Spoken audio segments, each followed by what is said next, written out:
En matière de gestion foncière, la femme demeure encore marginalisée dans nos sociétés. C'est l'un des constats qui motive les actions de l'Union des femmes élues conseillères communales des départements de la Liborie, de la Takora, du Borgou, des Collines et de la Donga, UFEC 2ABCD, qui luttent depuis plusieurs années pour l'autonomisation de la femme. Nous sommes une union de femmes politiques, mais l'union en elle-même, elle est apolitique. Et l'objectif premier, c'est de faire la promotion de la femme, de l'accompagner dans son autonomisation et dans l'accessibilité à tous ses droits. Et nous avons fait le constat que la Constitution donne le droit égal à l'héritage à la femme comme à l'homme, le droit égal à la succession de ses parents et de son époux. Mais force est de constater que l'accès à la terre est difficile à la femme. On lui reproche de prendre cet héritage familial et de le ramener dans une autre famille. Et dans la famille du conjoint, on la traite d'étrangère qui va prendre la terre conjugale pour amener dans sa famille à elle.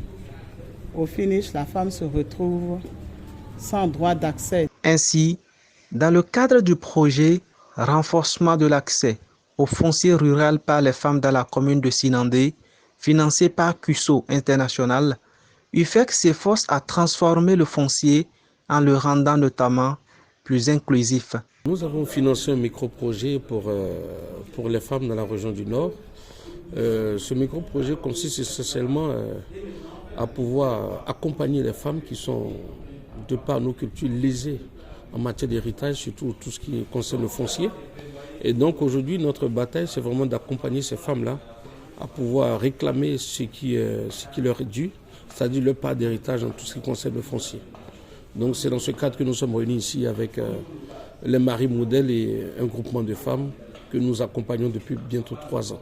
Du 23 au 24 janvier 2024, le réseau des femmes de Sinandé a bénéficié d'un atelier visant à les outiller à élaborer des projets de plaidoyer et de plans d'action en faveur de leurs droits à l'accès à la terre. À l'issue de cette formation, les femmes leaders, les femmes de Sinandé ont maintenant des techniques pour se faire entendre.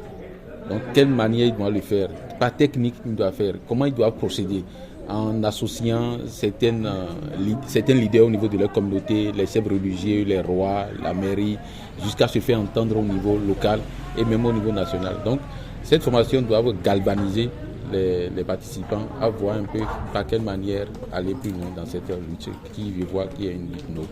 Cette initiative connaît également l'implication d'un réseau d'hommes appelé Marie Modèle, un réseau aussi créé par ce projet pour renforcer ces démarches. Nous sommes ici pour un atelier de formation sur le plaidoyer et l'élaboration de plans d'action. Je suis impressionné par cet atelier. Je suis impressionné, le thème abordé, la vision, l'objectif, je suis tellement impressionné.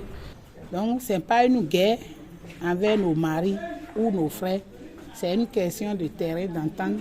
C'est pourquoi le projet nous a formé la manière dont on fera cette plaidoyer envers ces hommes-là pour qu'on puisse acquérir ce qui est de droit pour nous.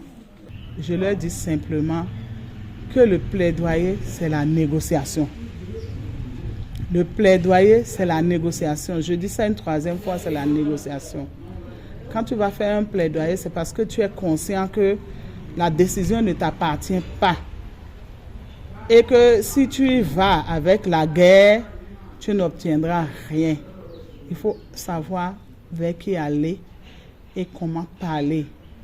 Les résistances sont fortes au niveau de l'accessibilité à la terre. Certains ne veulent pas nous voir gagner notre combat. Alors négocions et allons mollo mollo et avec nos hommes. Il est de plus en plus évident que l'investissement dans l'autonomisation de la femme est essentiel pour la consolidation de l'équilibre social. UFEC 2ABCD, à travers le projet Renforcement de l'accès au foncier rural par les femmes dans la commune de Sinandé, financé par CUSO International, veille à donner la possibilité à chaque femme d'acquérir les connaissances et les compétences nécessaires pour réclamer leur droit à l'accès à la terre.